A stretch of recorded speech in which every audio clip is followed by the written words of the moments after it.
करतोय न्यू, आणि ह्या वेळेला मी जावा प्रोजेक्ट न करता MVN प्रोजेक्ट करतोय. कुठलं करतोय? MVN, maven project. ओके, आता हा मेवन प्रोजेक्ट जेव्हा मी त्याला क्लिक करतो ना, तेव्हा तो मला म्हणतो की यूज डिफॉल्ट वर्कस्पेस. हा ठीक आहे, चल तेच घे. Okay, next. आता हे जे आहे ना, हे खूप इम्पॉर्टंट आहे गाईज. ओके, ह्याचा चेकबॉक्स काढून टाका. Latest version arc type quick start. Arc type म्हणजे काय? Arc type is supporting directories which are required for Maven to get executed. I am repeating. Archetype म्हणजे काय की जे आर्काइव्ह केलेलं आहे तिथल्या काही की, आणि इट सिलेक्ट बाय डिफॉल्ट 1.1. नाही सिलेक्ट केलं तर हे तुम्हाला शोधून सिलेक्ट करायला लागेल. Quick start.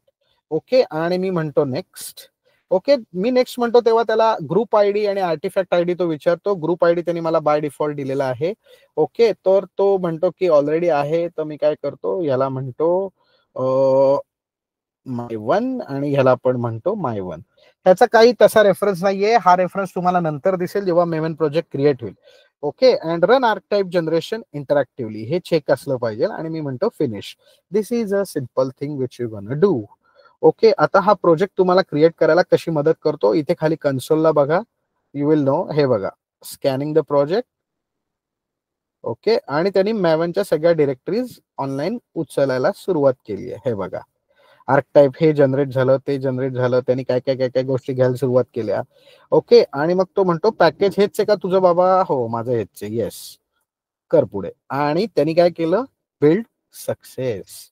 Parameter artefact, base directory created, सगळं त्यांनी छान क्रिएट करून मला हे माय1 नावाचं आता मी जे क्रिएट केलं ते झालेलं आहे. आता या सगळ्या याच्यामध्ये ना खूप इम्पॉर्टंट गोष्ट काय मी ती तुम्हाला दाखवतो, अतिशय इम्पॉर्टंट. त्याला म्हणतात POM.XML, प्रोजेक्ट ऑब्जेक्ट मॉडेल म्हणजे POM.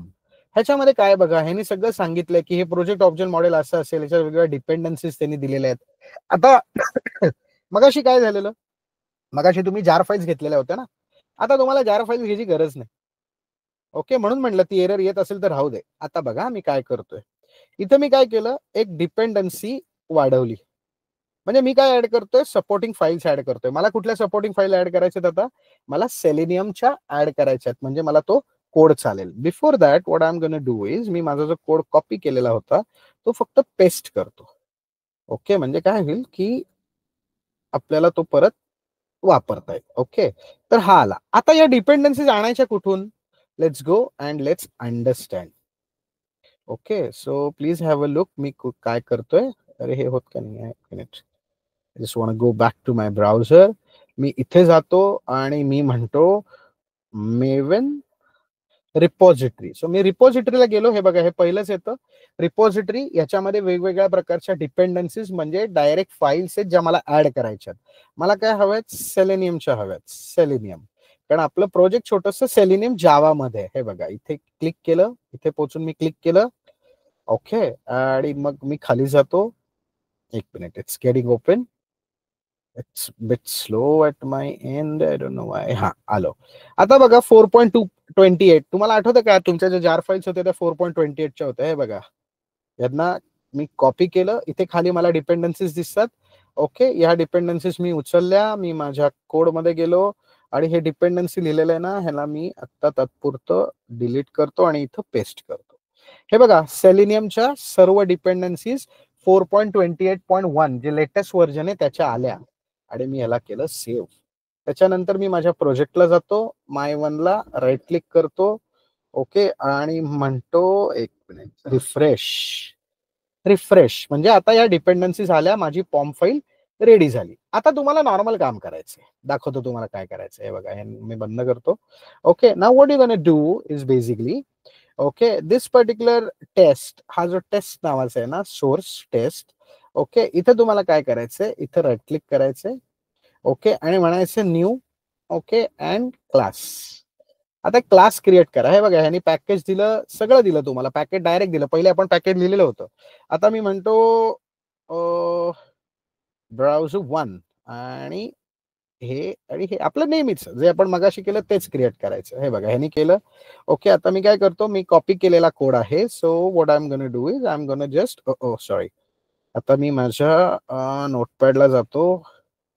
याला कॉपी करतो आणि हा पेस्ट करतो. आता हा ऑब्व्हियसली मला प्रॉब्लेम देतोय, कारण माझं पॅकेज आता वेगळं आहे. हे डिलीट केलं, माझं पॅकेज घेतलं. टेस्ट ब्राउझर क्लासचं नाव नाहीये, तर माझ्या क्लासचं नाव आता ब्राउझर वन आहे, म्हणून मी केलं. मगाचाच कोड आहे, काही केलेलं नाहीये, सिंपल काम केलेलं आहे. आता मी काय केलं, याला राईट क्लिक करतो. ओके, आणि इथे मॅवेन म्हणून ऑप्शन आहे.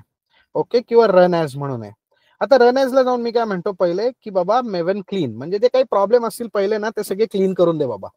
म्हणजे कुठल्या फाईल चुकीच्या आहेत किंवा कुठलं काय चुकीचं आहे. इफ यू अंडरस्टूड, मी याच्यामध्ये कुठल्याही प्रकारची जार फाईल ऍड केलेली नाही, तरी माझं बिल्ड सक्सेस झालं. का सक्सेस झालं? कारण माझ्या प्रोजेक्ट ऑब्जेक्ट मॉडेल नावाच्या फाईलमध्ये माझ्याकडे डिपेंडन्सी म्हणजे डिपेंडंट फाईल सगळ्या लोड झालेल्या आहेत. हे क्लीन झालं, व्हेरी गुड. आता मी परत याला राईट क्लिक करतो, मी म्हणतो रन ॲज. आता मेवन बिल्ड पण असू शकतो आणि इन्स्टॉल असू शकतो आणि टेस्ट असू शकतो. Let's click on Maven test. बघूया काय होतंय.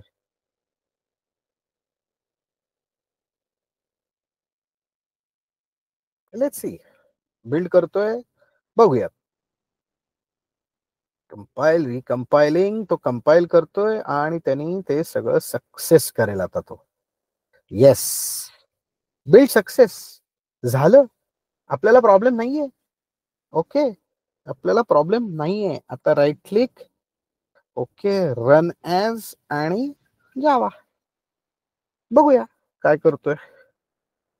काय झालं तर ठीक, सक्सेस होतोय का बघूया. कुठली एरर आली नाही याचा अर्थ झाला problem solve. See guys, is getting executed.